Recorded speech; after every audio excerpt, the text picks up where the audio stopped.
What's up, you guys? Welcome back to my channel, child. This is Lunch Break Chronicles. I have been busy, so I've been running. So we're going to get right into it, and we're going to do, maybe this is going to be the love and hip-hop edition. We don't know. I'm going to add a little sprinkle here and there, because I got a few things to talk about and stuff to get off my chest. So, today I got kale and I got salmon. And something called succotash, but tastes better than kale. Anyway, we're going to get right into it. Scrappy. The other day, I'm scrolling through TikTok.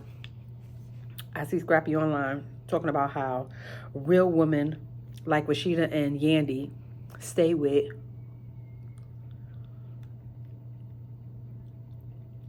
and don't leave their man and their husband, they whatever, regardless of what the situation is. Child, Rasheeda, whatever battles or whoever put you on that list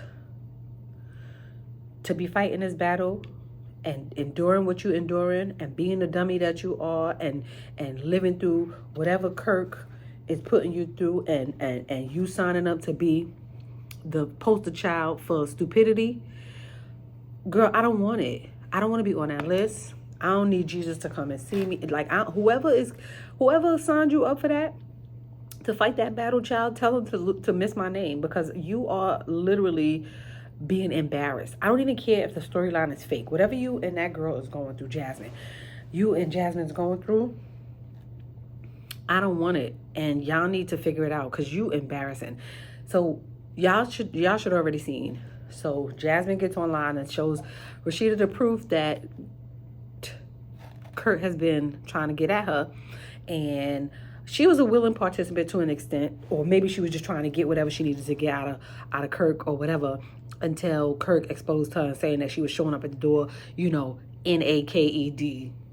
But so now she feels some kind of way. So now she's gonna expose it to Rasheeda. But Rasheeda got the proof in her face, and she don't want to believe the proof. And I'm just like, girl, what? Are you dumb? So this is the person that Scrappy is saying that we need to hang on for dear life to y'all husbands and y'all boyfriends, who's doing all kind of stuff, running y'all through the mud, running Rasheeda through the ringer. And y'all need to not leave them. Y'all need to stay with them. Whatever. Whoever gave you that fight.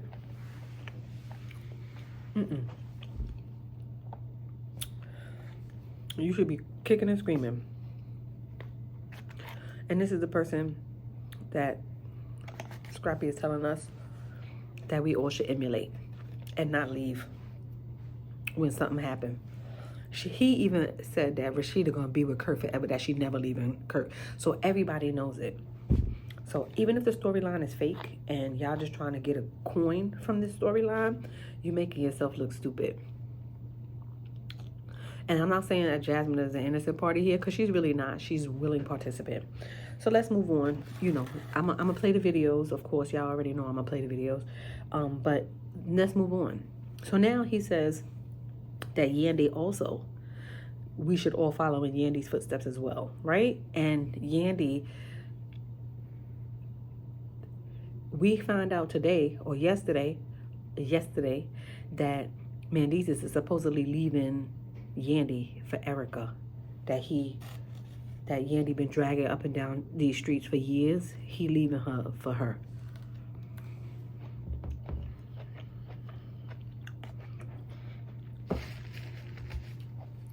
These are the women that they telling us that we should emulate and we should follow. Yandy held him down for what, 10 years? 10 years? He came out. He been saying that he's not happy. Something to change. She doing too much. She moving too much. She working too much. Yada, yada, yada, yada, yada. And now we found out that he's leaving her for Erica, the one, I think that was his other baby mother. She got a baby by him as well. I don't think we barely see this son. But yeah, and this is the other woman that Scrappy is telling us that we need to emulate. I'm gonna play the video.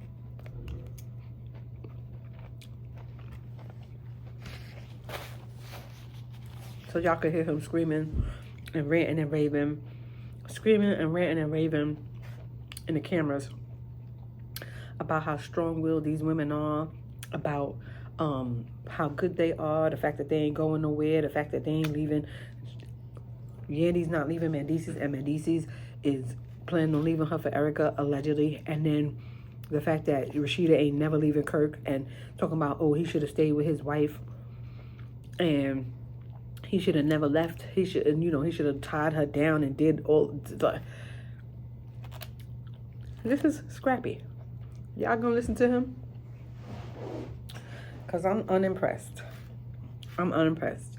I just don't understand how women constantly could be drugged through the ringer like Rasheeda, and they still stick around. I don't see what the point is. I don't see what the purpose is. I don't understand why y'all do that. And then to allow men like Scrappy, who I promise you I would never take advice from Scrappy, like, ever. Y'all allow him to get online and tell y'all to stick it out with these men that don't mean y'all no good. You that hard up to be in a relationship that you would have to endure that, right? You that hard up that you would endure all of the stuff that Rasheeda has endured. Now, Rasheeda and Kirk has been together since she was 18, and he was like 20-something, 30-something. So he's been grooming her for all of these years. I don't care how many businesses they have, how many entities they have, whatever they have intertwined. At the end of the day, y'all could still be separated and still be divorced and still be business partners. I don't understand why you would endure that. Even, again, like I said, if it's a storyline and this is what y'all using to get y'all paycheck, I got it. But you constantly have Rasheeda online looking like a fool. Yandy don't be online, man. DC's don't embarrass Yandy, but this is embarrassing enough that he would come out of jail and go back to his child's mother, and you've been dragging her, Yandy, for years.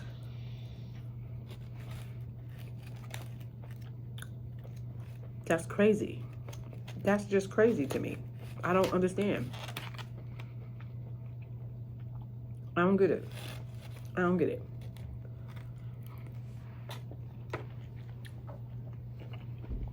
Yandy was just online talking about how she's going to be with him through thick and thin. I guess it's his thick. So we're going to see how this works. But I'm going to play the video of little Scrappy ranting and raving, carrying on, talking foolishness, to the point where I had to cut him off because I was just like, all right, I had enough of this foolishness. It's stupid. It's stupid. Y'all, I'm going to let y'all listen to that, and then we're going to come back and we discuss more about it. Nah, Rasheeda ain't never leaving Kirk. Like, I talked to Rasheeda and Yandy last night. Them they ain't never leaving them, man. They real women. Real women don't leave their men, at all. Cause they know what? They know the future. The future is go far and beyond these weak they leave their Wow. They want to be on their own. They think they strong. Wow. Okay, be strong. You feel what I'm saying? Be on your own. Raise all your kids. Do everything. You know, and that just be like, and then you get a worse in the end and you got to die with that. I don't give a fuck what you go through with your wife. Stay with your wife, because I wish I would have stayed with mine. Oh. I wish I would have goddamn grabbed some arms and tied them up and just like, we gonna stay together. Like, but I ain't that type. You know what I'm saying? I already know. Y'all already know. I ain't finna for. You know. All right. So now that y'all seen that information,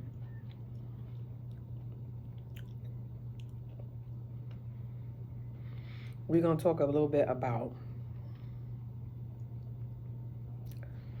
Dawn from Diddy Dirty Money suing Diddy. Now, at the end of this video, I probably post some of the court documents that I was able to obtain, where it describes all the stuff that he did to her. So not only did Cassie sue him, then we have another man that's suing him. Now Dawn is coming out and suing him for you know, all of these charges, abuse and mishandling of everything, her career, her funds, like everything, physical, mental.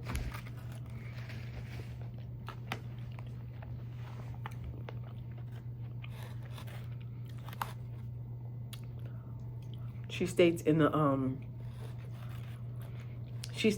the thing how he even accosted her dad and pretty much told her dad, like, if you want her career to thrive, you better just back up and mind your business. And allegedly, this is all alleged. Or alleged. She witnessed him allegedly taking throwing eggs and stuff up against the wall when Cassie was cooking him breakfast. They was trying and like grabbing her up and mishandling Cassie. She witnessed that. Her, and I think her name is Khalida. Now Khalida came out last year and said that that wasn't her experience. Not saying that it didn't happen. She just said that wasn't her experience. And my whole thing is, if you know something, say something. And as a woman, you should say something. And Khalida has been caping for Puff Daddy from the beginning. From the beginning, she's been caping for him. Now, if Dawn and you both witnessed this scenario or this situation with Cassie, then you should not have come out and said, that wasn't my experience. I don't care if it wasn't your experience. It happened to another woman. You should have said something. Period. So now Dawn is coming out and she's speaking on Diddy, suing Diddy. And even in the court documents, it stated that he told her, I love, BITCH is like you. I said, child, what? What? Threatening them and everything, all that stuff. Now, some of y'all might be young. Some of y'all might be around my age. But I know when I was watching Making a Band, and all of that stuff was going on with Diddy and stuff, and Making a Band 1 and Making a Band 2 with the guys group and stuff like that.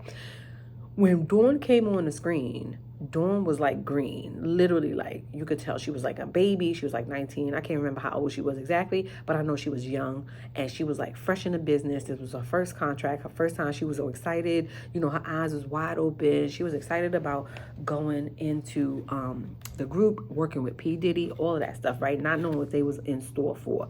And she was super green and like super green. You could see it, you could hear it in her confessionals, you could hear it in her. If you go back and watch those videos, if y'all have a chance and y'all could find any of those Making a Band videos in the beginning when they were first, Danity Kane was making a band and doing the thing with Diddy, you could see that they were green. Some of them definitely, like a lot of them who disassociated themselves. Some of them had husbands and stuff like that, and they just was like, oh, I don't want to be part of this, and just left. But we never understood why. And even when he dismantled the group, let me pause for a minute. I'm jumping the gun. So even though Dawn was like super, super green, she was willing to do whatever, willing to work wherever, because she really wanted to be in the music business. She wanted her career. So anything that he was down, he told her to do, she did. She was really trying to stick it out and stay in the business. And I get it. If this is your first contract, you don't know what you're dealing with. You're going to do whatever you need to do to stay in the business and make money, not realizing what this business is actually like or what it actually does, right? Now, when everybody was under the assumption that Aubrey was the one who made the band dismantle, because that's the way they edited her, that's the way they cut her on the screens. It made it really seem like she was the one who was a problematic child, that she was the one who made the band dismantle, all of that stuff. So fast forward, they dismantled Danity Kane. They dismantled Danity Kane, Dawn, and then they introduced Khalida. So Dawn was the only person who stayed from Danity Kane, and they introduced Khalida, which they ultimately turned into Diddy Dirty Money.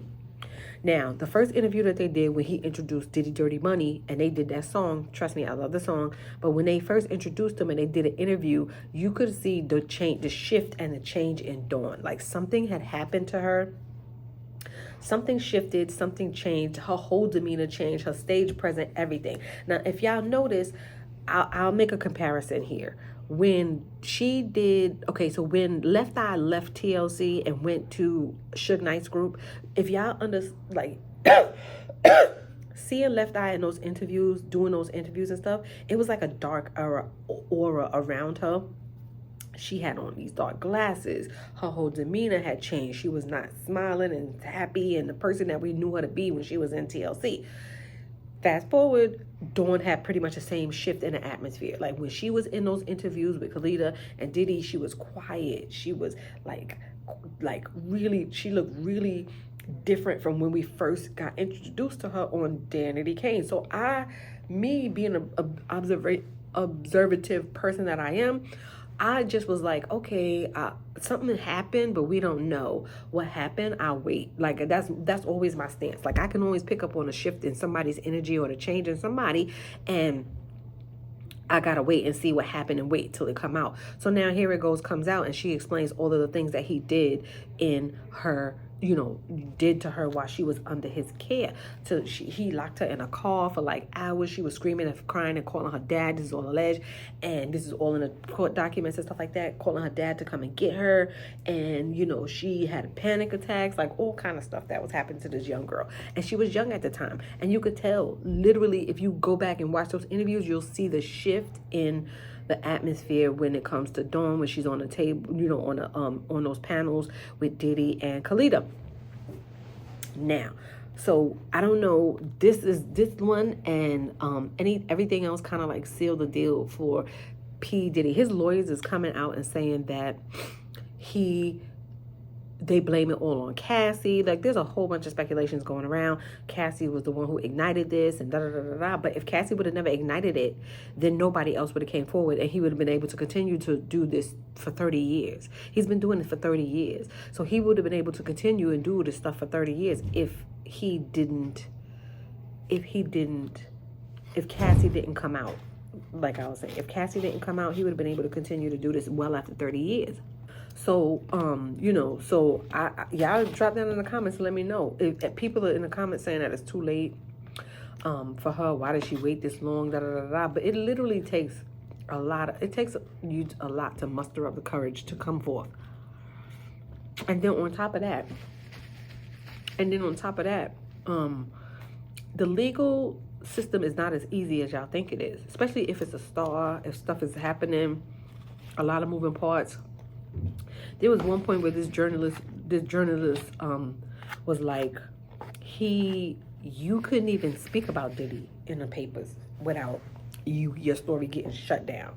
And if he was such a menace to society and doing the stuff that he was doing, he blew up Kid Cudi's car. And Kid Cudi got online and admitted it. So if he was doing all of this stuff, a lot of people would have been scared to come forth. And this is what y'all are failing to realize. Some people, not y'all particularly, but some people is failing to realize that it's not that easy to muster up the courage and come forth and all of this and that. So y'all drop down in the comments, let me know what y'all think about that. But this was a perfect segue to my next story, which is Diddy got arrested. Child, Diddy got arrested the other day, and I was like, I need to come and talk to y'all about this. Diddy got arrested the other day. I got the video, the news video, and they releasing the court documents. Child, Diddy got arrested for, let me read it for y'all. Where is it at? The federal prosecutors unsealed criminal charges against P. Diddy Combs. I got the video. He got arrested for trafficking, interstate trafficking. This is pretty much like RICO charges, child. Like RICO charges that he is getting. Coercing victims and GRUGSing victims and all kind of stuff. This is alleged. They said that these people was in like a stupor. These girls doing. It's crazy. Y'all need to read these documents. It's crazy. I don't think he's going to be able to bounce back from this. I think this is what literally sealed the nail in the coffin. Plus, the NYPD, y'all don't even know who y'all playing with it.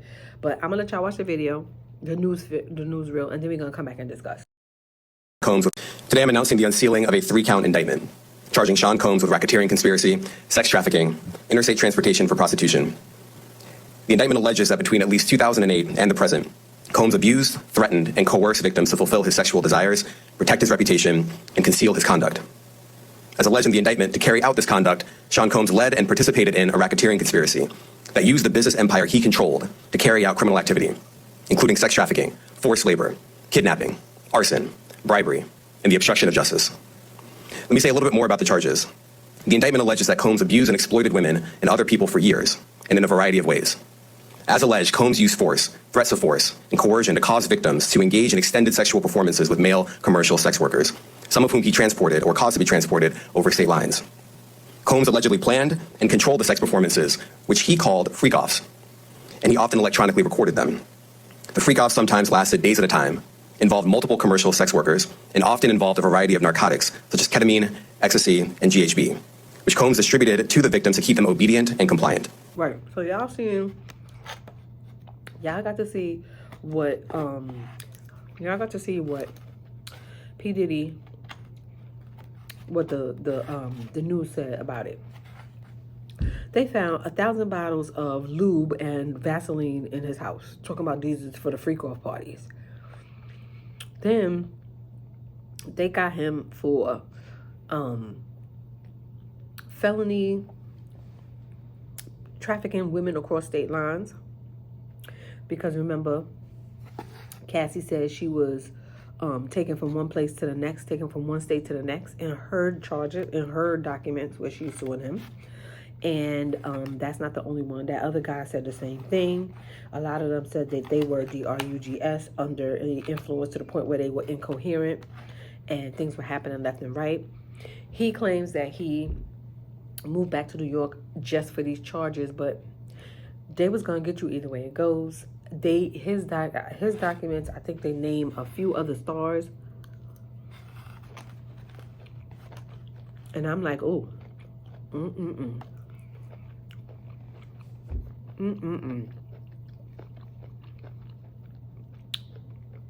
He gonna be in there with R. Kelly. Him and R. Kelly gonna be bunkmates. 30 years that this dude was able to run amok and terrorize these people. They're trying to say that maybe Mary J. Blige was one of the victims, and it's just one of those crazy instances.